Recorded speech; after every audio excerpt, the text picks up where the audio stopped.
I want you to get ready to embark on a transformative journey where there's no more suffering in silence, no more conforming to outdated societal norms. This is the podcast where we dare to crush those societal expectations and embrace the realities of pregnancy and parenthood with one honest conversation at a time. It's time for us to rise above the shadows and ignite a movement towards a happier, more fulfilled world for every parent and child. If that's you and you're ready to challenge the status quo and embark on this incredible journey with me, then I'd like to welcome you to the Birth Junkie Podcast. All right, welcome back to the Birth Junkie Podcast. Today, I am joined by Brittany Welch. And Brittany, after a traumatic delivery due to severe preeclampsia, she had to seek help for severe postpartum PTSD. She struggled with suicidal ideation while pregnant with her second child, and she found recovery and healing from her intense shame by advocating for herself and finding a community of PMHD survivors. That is incredible. And I feel like so many people are going to resonate with this episode, with your story, because this is your real life story. This really happened. So I'd love to just go ahead and tell them a little bit about yourself, and then we'll dive into your story. Yeah. I'd always planned to be a teacher. That was my goal in life, was to be a teacher. And so, I'll start with that because that's really who I was for the longest time, was I'm going to be a teacher. And I always told everyone, oh, I never, ever want to be a stay-at-home mom. I never want to do that because that's not me. But I got pregnant with my first son about 2 years into marriage. And he was planned and it was great. I was very excited to be pregnant. But, I was nauseous and it was kind of annoying. But the first 2 months went great. It was like, okay, I'm really nauseous. I'll just take some Zofran, no big deal. But at 11 weeks pregnant, we went camping and it was Father's Day weekend.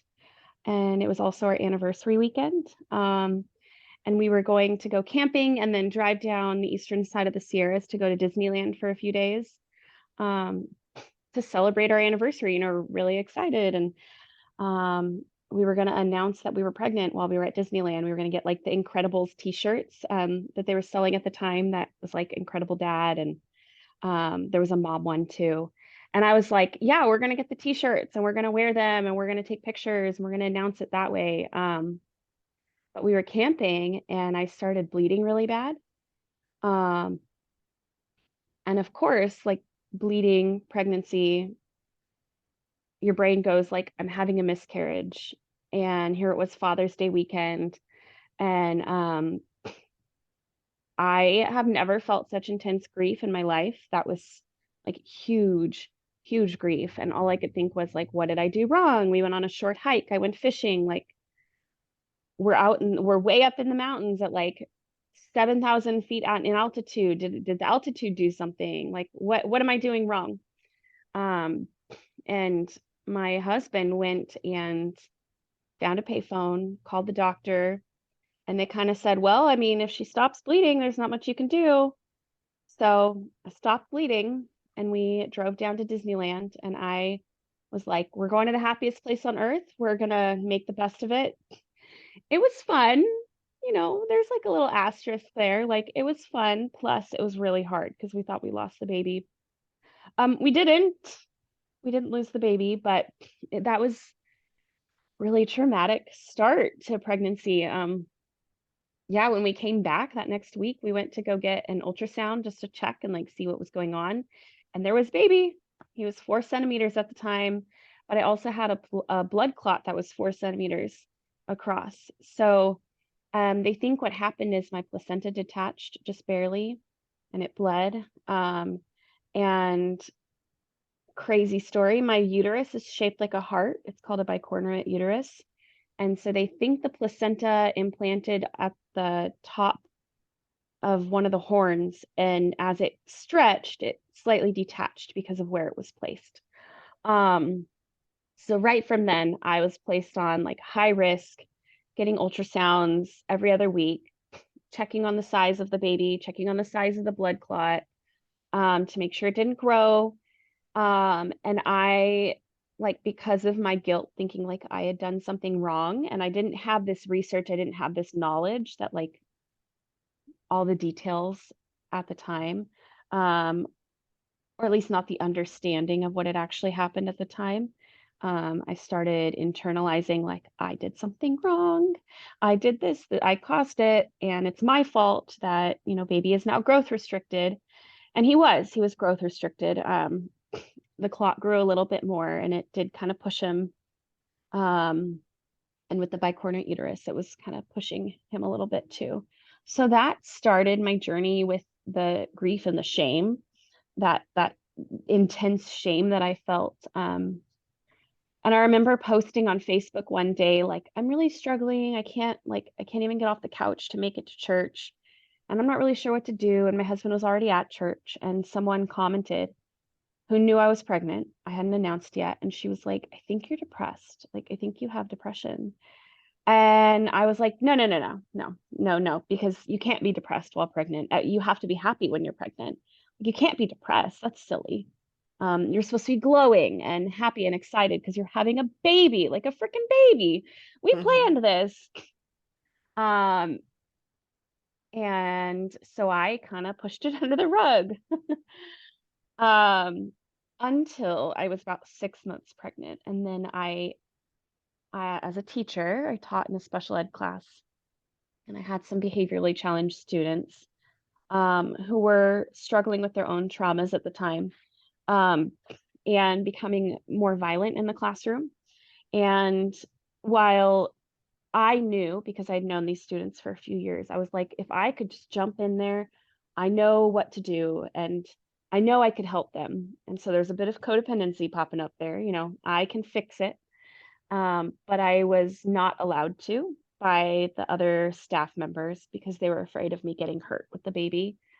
So that kind of compounded my shame. Like, I shouldn't have gotten pregnant. I knew this student was going to be in my class, and I know how to help him. I know how to like fix it. Um, but because of all that and already the shame piled on shame, I ended up taking 3 weeks off. Um, and that was in October. So it's October right now. It's a very big month for me, actually. But I took 3 weeks off and went on Zoloft for the first time. Again, feeling like intense shame because you're not supposed to take medication while pregnant, was what my brain told me, and what all of the everything, that was the idea. That was what was ingrained in my brain. And yeah, the ideal is not to take medication, but I had to kind of be talked into it that the risks of being depressed while pregnant are actually pretty similar to the risks of being on antidepressants while pregnant.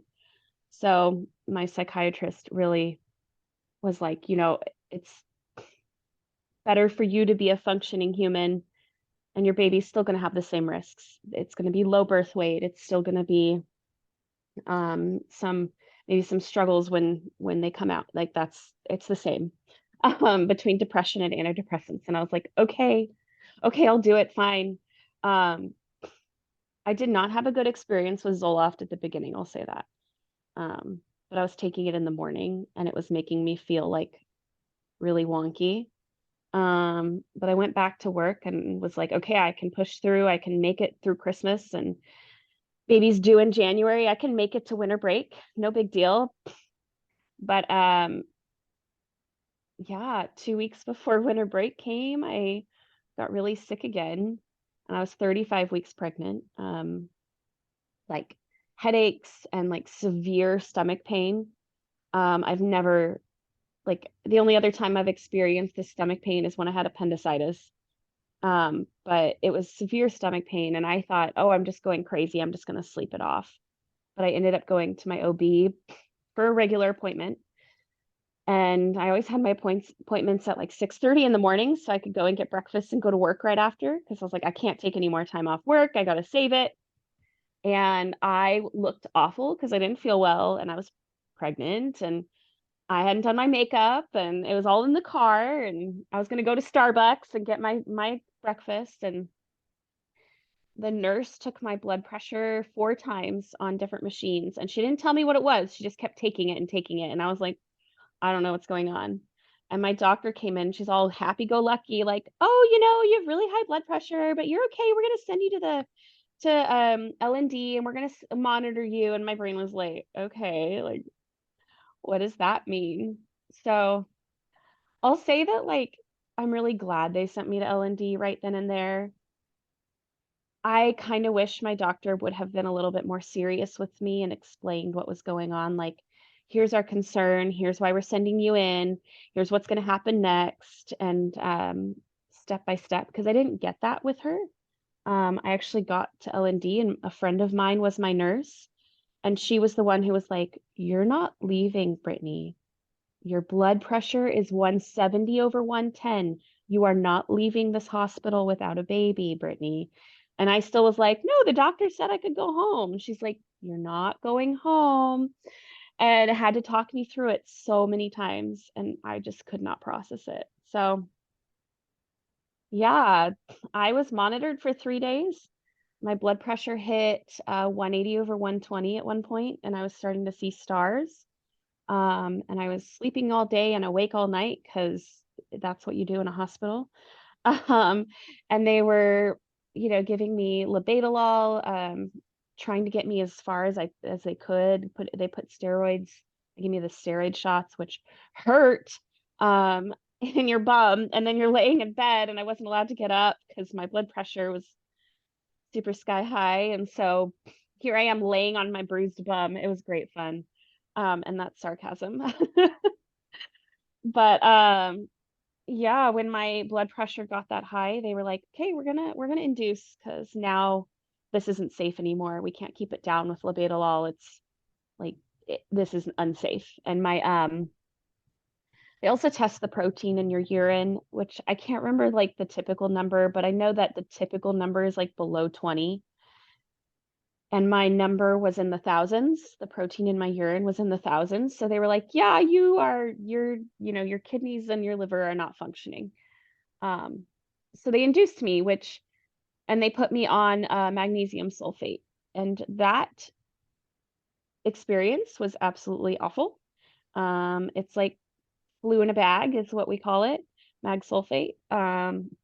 And I don't wish it on my worst enemy. I've had the flu since being on mag sulfate, and I would prefer the flu. Just because mag sulfate, like there's body aches and pure exhaustion and throwing up, and it's the absolute worst. And I didn't really get much of a warning for that. So I was still in bed, was not allowed to get up and move. And here I had taken like a Bradley style birthing class, expecting to be able to labor at home, go into labor naturally, walk around, sit in the bathtub, do all the things that you expect to do, right? And um, I couldn't do any of it. I couldn't even get out of bed. Um, so about 24, no, a little over 24 hours in to being induced, um, I begged for an epidural because I was like, "I'm dying. Like, I can't do this anymore."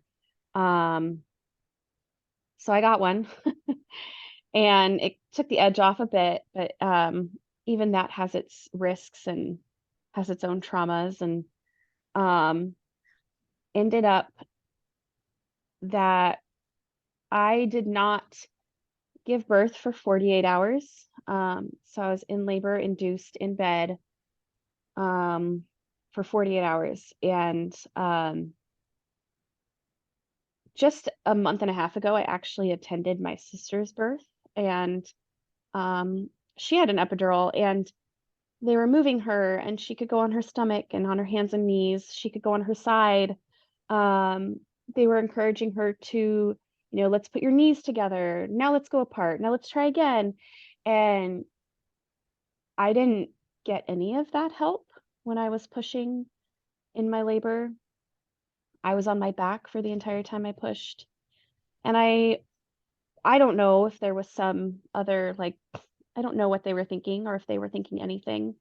Because I do know that my son's heart rate was going low and he wasn't doing well. And I was put on oxygen because of that. And I, at the very end, was like, I can't do this anymore. And I just remember my nurse running out. Again, very little communication as to what was actually happening, or like, hey, there wasn't any communication of, if things go wrong, there's going to be a lot of people in here. I didn't get that. My sister got that like a month and a half ago. So I can see and look back now, like I didn't get the warnings that probably should have, but there were like 15 people in the room when we finally got my son out by vacuum, which is very traumatic. And I tore, and I didn't even get to see him because his APGAR score was 3. So they took him and went straight to the NICU, and my husband went with them. And all I remember is being stitched up, being fixed up. And the next thing I know, I'm all alone in the room. My doctor's gone, my nurse is gone. Both of my siblings had been there and they left because they could see the baby through the NICU window at that point. They wanted to go see the baby. My husband's with the baby, which is what I wanted. And my mom was like, had to go to the bathroom. So she wasn't in there. And I'm sitting there alone thinking, what the hell just happened? What is going on? Why am I by myself? Where is everybody? Am I dying? Where's my baby? And I could feel my body just taking over with this intense fear that I had never felt before. And it was the first time that I experienced what I would call an episode of my PTSD. And probably that moment is what triggered the PTSD, really. That's what I like, that's the feeling that I feel when I have a flashback. Thankfully, I was okay, but I didn't get to see my baby for 17 hours. And I was taken back to a room. And every time the nurse came in to check me, I kept asking, I want to go see my baby. I want to go see my baby. And she was very incredulous. Like, why would you want to do that? Like, you're sick, you're in bed, you're recovering. Like, no, why would you even ask that? And my brain was like, what do you mean? Why would I ask that? I want to see him. And then even when the lactation consultant came in and they handed me a pump, and I was like, what? Like, what is this? I don't know what this is. I didn't even have a pump yet at home because I hadn't ordered it yet because we were 35 weeks. Like, why would I order one? I haven't even gotten there yet. And I was going to talk to the OB about how to do that. And she was going to walk me through it. So I'm like, I don't know what that is. You want me to do what? So pumping before I even met my baby was also, I tell people now sometimes when I hear pumps, or at least for a time there, when I heard a pump, it makes that very distinctive noise. As moms will tell you, it makes a very distinctive noise. And it talked to me. It said, you failed, you failed, you failed, you failed. And some people didn't believe me, and people still sometimes don't believe me. I'm like, oh yeah, pumps talk to you. Like, depending on who you are, they totally talk to you. So my son, my older son, we're gonna call him Ginger because he's a ginger, very much a ginger. And he had blood sugars of 0 at one point. He stopped breathing. His APGAR score was super low, very low muscle tone. He was 4 pounds, 15 ounces. So he was really tiny even for that gestation age, he was really small. So he was in the NICU for a week, and they sent me home. And I remember laying in bed at home with my husband and just sobbing, like, what did I do wrong? What did I do wrong? A few days into being home and him still being at the NICU, I was feeling really sick again, like something was wrong. So we went to the ER, and I had a really severe infection. And I remember the check-in nurse asking me, how far along are you? And I started crying, like, he's in the NICU. Like, it was just 4 days ago. He's in the NICU right now. And then the nurses who had to take my blood, when you have suspected sepsis, they have to take it from both arms. And they blew a vein in my arm. They actually blew 2 veins in my arm, in my right arm. And I just sat there and like sobbed, just sobbing. And at that point, like we had milk, my husband had to get it to the NICU, so he had to go and feed the baby and come back to me. And again, oh man, it was awful. So I spent the night in the hospital, way up on the 5th floor, pumping all night. My milk had just come in, and so I was sending it down through the tubes of the hospital system so he could get my milk. But that was a lot. So I went home the next day after 24 hours of me being in the hospital, and then he came home the day after. And from there, I experienced flashbacks daily, if not twice a day, multiple times a day. They suspended my license for a few weeks because they thought I was having seizures or fainting, and they couldn't find anything. There was nothing there. I wasn't fainting. I was basically blacking out though. Um, and they just kind of like, oh, well, you're fine physically. And nobody mentioned PTSD at the time. It got slowly better over time, especially because it was like, oh, we have this beautiful baby. He's actually doing really well. But it got me on like the co-sleeping train because I was terrified to have him across the room or even in the bassinet. He had to be like, I had to have a hand on him at all times. And so he was right there next to me all the time. And I would cry if anyone wanted to hold him. I baby wore all the time. And I did thankfully get out of the house, joined a local MOPS group, and went to the hospital. They had a support group at the hospital at the time, which they no longer have.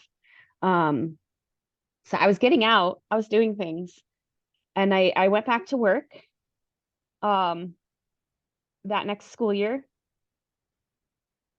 And then the pandemic hit. So that was totally fun. So we had, yeah, then he was a year and a half and we're in the middle of a pandemic and, chaos. And of course, I can't think about my birth trauma anymore. There's no reason to think about it. I'm focusing on making sure my students are still learning and focusing on all that. But I ended up quitting my job after that that second or that full year that we had of school. I taught virtually all year. And I had 4 grade levels and they were all special ed kids. And it was a lot. I had 20 students. I loved it. I actually loved teaching virtually because I felt like I could give more individual attention to my students. And I hated it because I had 20 students and I had 2 paraprofessionals and I had the lesson plan for everyone. So I was exhausted at the end of the day. But I quit my job because I was like, I'm done. I can't do this anymore. And almost immediately got pregnant again, right after quitting my job because like, there goes the stress. Bye. Yeah. And my husband and I were like, we got this. Like, we know what's going to happen this time around. We can handle it. Get you on the Zofran right away. And I was already on Zoloft. I was at the highest dose of Zoloft that you could be on by that point because I had upped it and upped it and upped it and upped it throughout the pandemic. We're like, we got this in the bag. We can do it. But my husband cut his thumb off the week that I got pregnant or found out I was Oh my pregnant. gosh. With like at work at the end of the day. And it was just the tip of his thumb. But and he got it reattached. So I'll say that it's reattached. It looks funny. It's a different shape than it was. He doesn't have sensation, but it's there. No one in our family knew we were pregnant yet. And it was the day that the hospital shut down again and like wouldn't let me in. And so I remember sitting outside the hospital with my phone, like tracking him and seeing like, okay, he's in the hospital. Like he's right there. I can see that he's like 20 feet from me in the trauma unit, but I can't go see him. And that was really hard to know that he's in the hospital and that it triggered my flashbacks to come back. And I hadn't had any in a while, in probably 6 to 8 months at that point. Oh, wow. So I finally was able to see him the next day and take him home. But from then on, that was in August, I did not sleep or eat more than what would actually like barely sustain a human being for the next month and a half. I, at this point, had no job. I was staying home with my 2-year-old. And as we well know, 2-year-olds need a lot of interaction. And I was so nauseous. And so depressed and so like living in trauma brain all the time. All I could do was sit in my chair all day and watch Disney Plus with him all day long. We just watched Disney Plus all day long. And that, of course, wasn't the healthiest for him. Like he wasn't getting what he needed. And that was really hard for me, which again added to more the shame pile. Mm-hmm. And that, yeah, it was really hard to see that. Um, I was looking through my Facebook memories today, and it was 2 years ago today that I actually finally got on Zofran because it took a while because my doctors changed. I had to find a new doctor. And not only did I get on Zofran 2 years ago today, but I also attempted to take my own life before I got on the Zofran 2 years ago today. I made a plan to drive into traffic. And the only reason I didn't was because I got the notification that my Zofran was ready. And I was like, okay, I'm given more hope. I can go do that. But I had so much shame and so much guilt and so much frustration with my situation. And this like just that intense heaviness on top of me, thinking like, I'm a terrible mother because we're watching TV all day. I'm a terrible mother because I can't be happy that I'm pregnant. I'm a terrible mother because I had preeclampsia the first time. I'm just a terrible mother. I shouldn't even be here. Like, I can't even bring this baby into the world in a healthy way. Why bring the baby into the world? Why be a mom? And so I ended up going home and taking the Zofran. Um, it helped with the nausea. I was no longer dry heaving and then peeing all over the floor, which is tons of no fun. But it didn't help the depression, obviously. I was super ragey. I was screaming and throwing things and crying and losing it on the floor. So much so that on October 11th, 2 years ago, my husband packed me in the car and we drove 2.5 hours to El Camino Hospital in the Bay Area. They have one of the only perinatal inpatient units in the country. There's 3.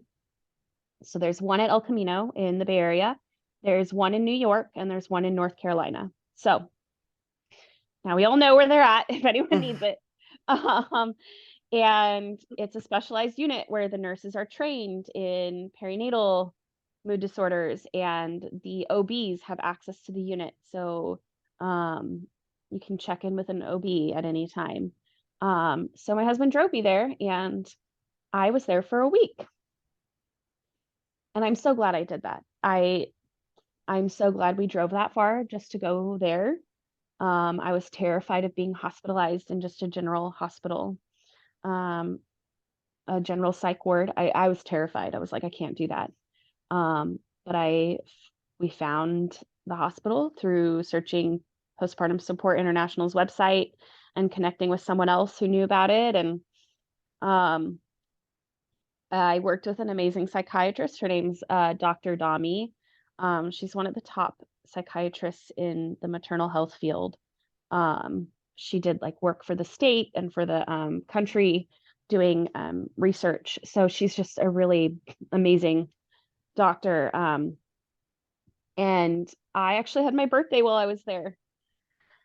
My 28th birthday was in the hospital, and I remember crying that day and thinking like, I shouldn't be selfish. I can't be selfish while I'm here. And we were in support group, and all the other ladies in my group were like, this is the one day you get to be selfish.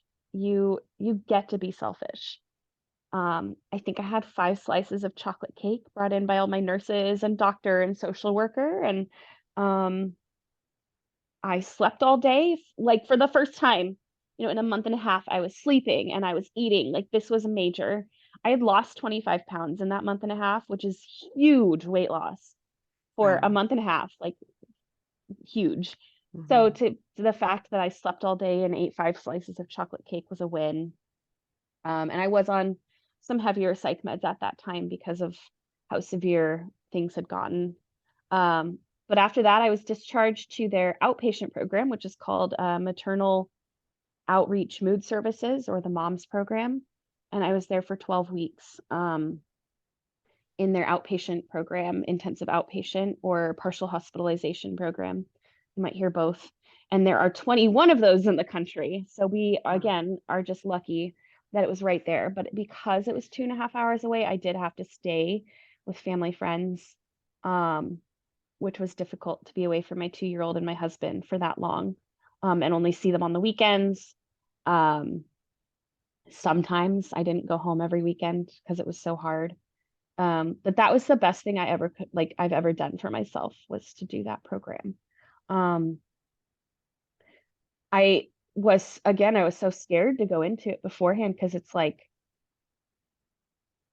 there's a lot of shame to get help for your mental health. You know, there's like I had a lot of fear that people were going to judge me because I'm over here like, I'm a teacher by trade. I'm a college graduate. I'm a smart person. I should be a good mom. I should be able to do this. I was shooting on myself a lot of like, I should be able to do it just by willpower alone. But I wasn't. So I'm super grateful for that program, honestly. But I came home after 12 weeks and we figured out our new normal. It was Christmas time at that point, and figured out our new normal with me. Like, I'm home, but we've put the 2-year-old in daycare, and because that's what's going to work for us right now. I developed preeclampsia in those last couple months. Again, it wasn't as severe. It was a long-term, mild case, but I was, sitting on the couch every day, taking my blood pressure every hour because I was freaking out. But I did have coping mechanisms, and I was able to advocate for myself at that point, because of all that program that I went through. And through that advocating, I advocated that I needed a C-section because I couldn't go through, excuse me, I couldn't go through induction again, which I probably was going to happen. We knew was going to happen. So I advocated and said, well, then I want to plan C-section because I want to, for myself, have something that does not remind me of the most traumatic time in my life. And I know that a lot of people do the other way around. You have a C-section, like you had 3 C-sections and you had a VBAC. And for me, it was like, I had a very traumatic vaginal birth. I need something completely different because I cannot guarantee that I'm going to have something completely different if I try for that again. And I remember going into L&D to get checked out basically weekly for 8 weeks because everything was happening. And every time the nurses are like, why are you having a C-section? I was like, read my chart. Like, it's already in there. Like, come on. I don't want to have to explain that I have PTSD to every single person I meet. And I remember my last time going to L&D and going back home, my nurse was like, give it 1 week. In 1 week, the doctor will be ready to like end your suffering, because I was suffering at that point. She's like, give it 1 week. Well, I went back in 1 week and my doctor's like, all right, it's too high. We're going to do a C-section tonight. And she was my nurse for my C-section. And it was like, oh, great. She already knows.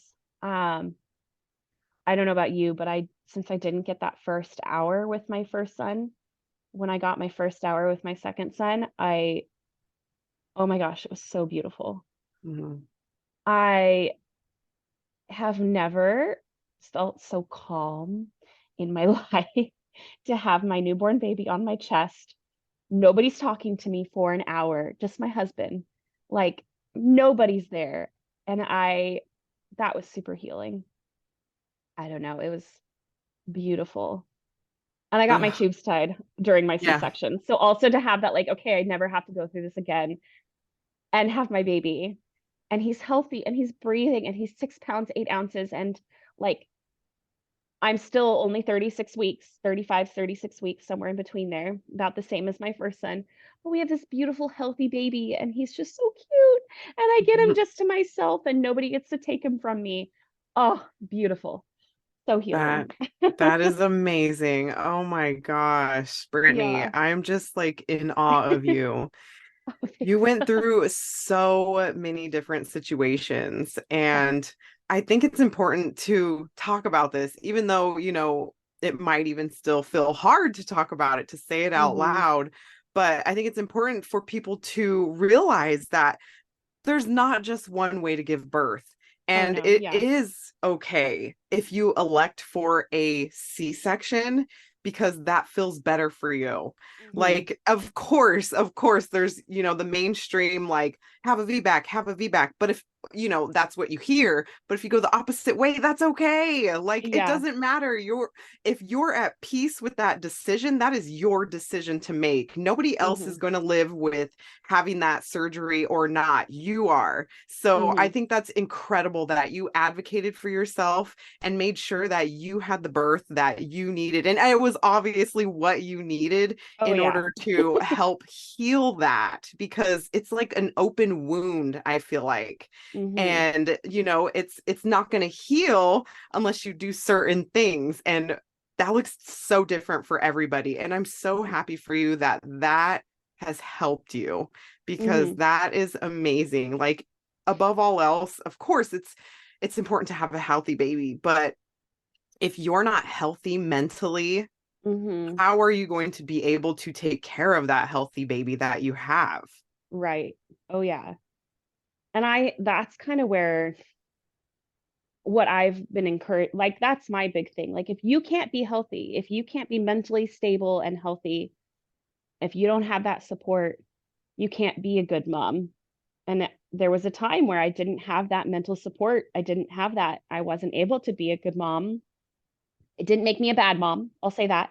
I was not a bad mom, but it didn't make me the best mom I could be. And being able to find that support and find that peace and that recovery and that what I needed, which was I needed medications, I needed some support, I needed a C-section, I needed coping skills, I needed support groups, I needed a therapist, like I needed a whole bunch of levels of support here.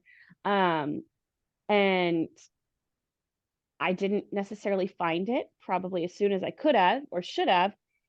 And I did find it, and I did find that healing. And so now I yell about it a lot. I tell people, I'm I like, love it. I'm so sorry for yelling at you about. I work with Postpartum Support International now as a volunteer. And I'm like, I'm so sorry for yelling at you about this, but I needed it and nobody yelled at me about it. And now I like, I wish somebody had yelled it at me, not in a mean way, just Of course. like, hey, it's here. Take it. Take the help. So now I'm very Exactly. loud. No, I Yeah. love that. And I think that's what we need, because a lot of people don't know about that. I never knew about that support Hmm. system. Like, I had different traumas, Hmm. from each of my three C-sections that I had. It's, somebody could look at that and be like, that didn't seem traumatic. But for me, it Oh was yeah. incredibly traumatic. Yeah. So, to know that there's support systems out there that can help. I do that too. Like, any kind of support system that's going to help somebody in their unique situation. Like, I'm like, please look into this. Like, I can't force you to do it, but please know that it's here for you, Yes. because that's Yeah. important, to just know that it's there. So Hmm. I'm curious what you felt like was the most. I mean, obviously you had a lot of different things that helped you on this journey, but what do you feel like was the most helpful thing that you did Oh, to like help you on this healing journey? yeah. I think that it's a tie for me. One is making that choice to go to the hospital and like recognizing I needed help and getting to that point of like, I need help. So asking for that help. And then the second would be the C-section and asking for that C-section. So I guess maybe it comes down to like what really helped me the most was advocating for myself here. And I Yeah. know how hard that is. I know how hard it is to advocate for yourself. I'm a timid little codependent, and I want to make everybody else happy. So if my doctor tells me to do something, I'm going to do what they tell me.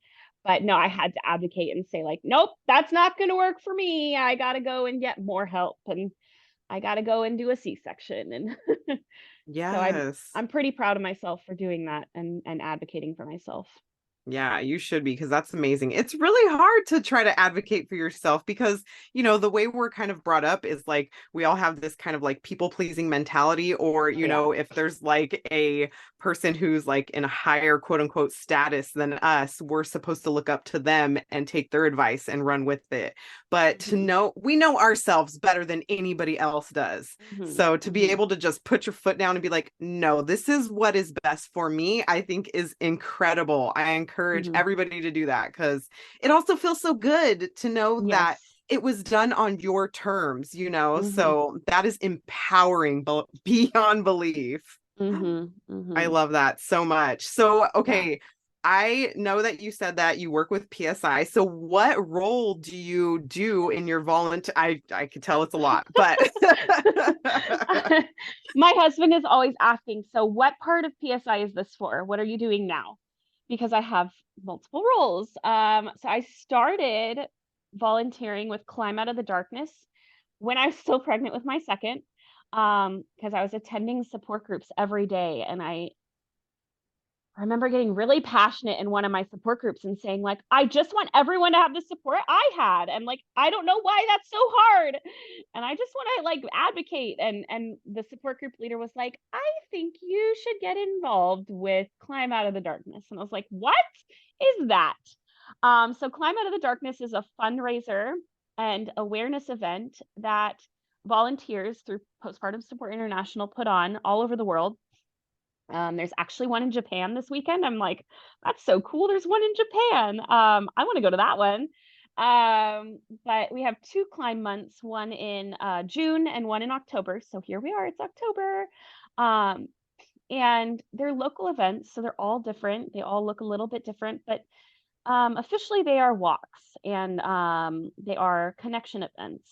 So some of them look like mommy meetups, and just like a couple moms meeting and being like, hey, we're climbing out of the darkness and we're going to walk around the park. And some of them look like there's a 5K run that one group did, which is really cool, which is pretty intense to put together, in my opinion. Um, so I put together the Central Valley for California. I'm the lead person for that. And ours is a resource fair with workout sessions. So Fit for Mom is coming, and we're doing about a mile walk around the park. And then we have a yoga session after the walk. And then we have a resource fair. So we're going to have a midwife, or a couple midwives, I think, lactation consultant, parenting coach, um, pediatric and Webster chiropractor, and a resource center and a domestic violence center come with tables. And we're just going to have a time of like self-care and connection and exercise and gathering resources for ourselves. Um, and that's been really exciting. Last year, I canceled the event um, because it's hard to do it when you have a newborn. At that point, it was in June. It was really hot. It was like the hottest weekend of the summer. So I was feeling really emotional and was like, there's only going to be my family coming anyways. Last year, it wasn't even a resource fair. So this year is really our kickoff. And it's on October 14th at Downey Park. I'm very excited. My brain is kind of going a little crazy, like all my to-dos, like, okay, I need to call this person. I need to email these people. I need to, make these copies and put the goodie bags together and get the raffle together. So I'm really excited. So that's my first position that I ever got with PSI. The second is I'm on the board of directors for California. They were advertising for it about a year ago, and I was like, well, that looks interesting. I think I'm interested. Maybe. And then kind of things happened, and I didn't see it again for a few months. And then it popped up again. And I was like, oh, that's still there. They're still looking for people. So my husband and I talked through it and was like, I think I should do that. So I applied. I am on the board as the Climb Out of the Darkness liaison, which is cool. It's just kind of continuing that. And then also being able to get more funds for the climbs, be able to like get more advertisements, be able to get more people involved. So that's been really exciting to do that as well. I feel all official and cool, and like I was telling people like I'm still 12 in my brain and I'm on a board of directors. Like, Yeah. this is weird. So now I'm starting to feel like an adult, which is weird, but I am. It's fine. We're getting there. Um and then I also am a support group leader now. So those support groups that I used to attend daily and take up a lot of time processing trauma and sharing what things were going on in my life. I am now a support group leader. I actually start on Monday. I'm Wow. very excited. But that's been a long time coming of like, I'm ready to add that onto my list. Um, I think I'd like to work for PSI at some point. I think I'd like to like add more. I'm already, it feels like a part-time job at least. All the Hmm. volunteering I'm doing, and there's always positions opening. So I'm crossing my fingers to like maybe have a position open up soon. Maybe in the Climate of the Darkness team, hint, hint, um, or somewhere else, just because I'm really passionate about it, and um, it's been really healing to be in that community. And we joke, because we're all on Facebook together, the Climb community. We're in a group because we're sharing ideas and sharing social media ideas is a big part of it, and how to contact for donors and such. Um, and we joke that we're hashtag the best club we never wanted to join, which is the perinatal mental Right. health disorder community. We never wanted to join this club, but it's the greatest club you've ever never wanted to join. And part of it is like, we can all be so honest about like parenting is hard, becoming a parent is hard, that matrescence or becoming a mother, which is like puberty all over again, is really hard. And to be able to like know that there are other people doing it with us and that we're not alone. Like I thought I was during my first pregnancy. I'm the only one who's depressed. Nobody ever else feels this way. Hmm. To know that I'm not alone has been super healing, to have that community and like recognize um that I'm not the only one. Yeah. And people just might not talk about it. Exactly. And like we talked about, that's like the premise of this podcast is like, I want to talk about the things that people don't typically talk about, or they're Yeah. embarrassed to talk about because they feel like they're the only one. But Yep. you don't know how many people have reached out to me and told me, Mhm. thank you. Thank you so much Mhm. for putting that out, because now I don't feel alone. And it's Mhm. like, that's exactly what I wanted, because it can feel lonely. And that's could be why we have suicidal thoughts, or we feel like we're not a Yes. good mom, because it's like, well, obviously I'm the only one that's going through this because nobody else is saying that they are. Right. So, Right. but Right. I can feel Yeah. your passion, and I'm so thankful for you and coming into this work, because I know you're helping so many people along the way, and I'm so excited for this event. I cannot wait to attend it. It's going to be amazing. I already know. Oh my gosh. Yes, I'm so excited. And like that thing about people reaching out, I've had multiple people who are like adjacent friends, like you meet them in college or in your Yeah. life, and you become Facebook friends or you follow each other on Instagram, and you just don't really like keep up with each other. You're not Hmm. call on the phone or meet in person friends. I have had at least 4 people contact me and say, "Hey, I need help. Can you help me navigate, the system to get me help through for my postpartum depression or anxiety?" Or they've contacted me and said, "Hey, your story has encouraged me and my husband that we can have a baby even though I'm depressed. We can have a baby, and it's okay for me to have help, Yeah. and there are supports for me." And I like to know that like my story and my my vocalness with my story and sharing and being authentic and open is helping other parents and recognizing their struggles and searching for help, or recognizing like I am fit to be a parent. I can be a parent. I don't have to give up on my dreams just because I'm already prone to trauma or I'm already prone to depression or anxiety.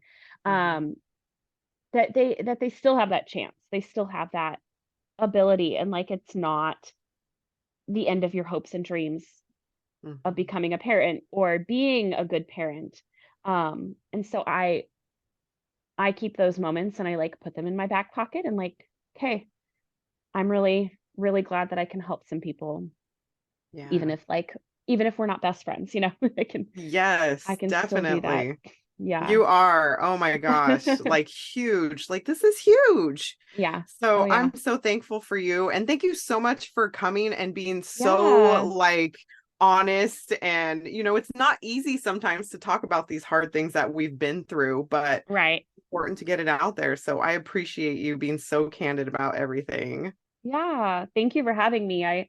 When I saw your message, hey, will you be on my podcast? I was like, do I have time right now? Yes, I want to say yes, I really do. But oh my gosh, the time. And then my Yeah. son got sick but hey, yeah. Yeah.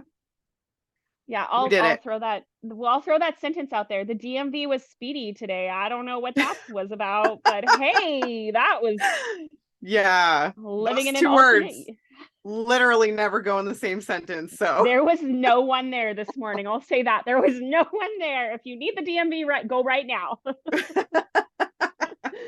I Oh my love it goodness. so much. Well, thank you so much, Brittany. And obviously, I'm going to stick all the links to all your event Yes. and so people Yes. can get into contact with you. Oh, so what would be the best way to get into contact with you?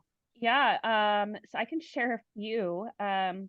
If you're interested in the Climb Out of the Darkness event on October 14th, which, hey, it's also my 30th birthday party because that's what I'm Woo! telling people. I love it. Because my journey with PMADS and PMHC, it started on my 25th birthday. That was when I started Zoloft, was on my 25th birthday. And now my 30th birthday is here. And this is my birthday party that I've made it 5 years, with my mood disorder, with my PTSD, and I made it. So Yes. you can find me at COTD_Team Central Valley on Instagram. The same thing on Facebook, but no underscore. You can also email me at cotdcentralvalley@gmail.com. But if you want to get in contact about the board for PSI, I'm bwelch@psicachapter.com. And if you want to know what I'm doing locally, because I am starting a business locally, I'm just going to keep throwing these out there. Do it. It's Matrescence Modesto on Instagram, and matrescencemodesto.com. And I'm working with another person to bring support groups and sleep coaching and Zoom beanie and exercise classes for parents. And we're in the process, so we're still not completely open, but you can at least check out what our plans are and see all the exciting things we're working on there, to bring some more supports to Modesto. And if anyone wants to join that team, we're looking for more people to join our team to be able to open a shared studio space for parenting classes and such. So Oh, I love that's, all that. yeah. Thank you so much. Look at you. You're a Yeah. world changer. I love it so much. Changed my passion from teaching to basically what we're using the word matrescence, that becoming a mom, becoming a Mhm. parent, that puberty and the motherhood, and recognizing that it never ends and it never changes, or not, it never changes, it never ends. It's always changing. It's always there's something new that I'm learning every single day as a parent and as a mother. And some of that is about myself, and some of that's about my children, and some of that is about community. And it's a beautiful process. So Wow. yeah. Amen to all of that. Oh my gosh, that is Yeah. beautiful. Well, thank you again so much, Brittany. Oh my gosh, Yeah. I can't wait for everyone to hear this. It's magical. Thank you for having me on. I'm excited. Of course. All right, I'll chat soon. All right. Oh my gosh, I feel so honored that you took the time out of your busy day to listen to that episode. I really hope that you liked it, or something resonated with you, or you learned something new today. Make sure to hit subscribe so that you don't miss an episode. And if you'd like to connect with me, go ahead and go to the show notes and click the link. I'd love for you to rate and review this show. That helps more people see this show when they're searching. Thank you so much, and I hope you have a beautiful day. I will see you next week.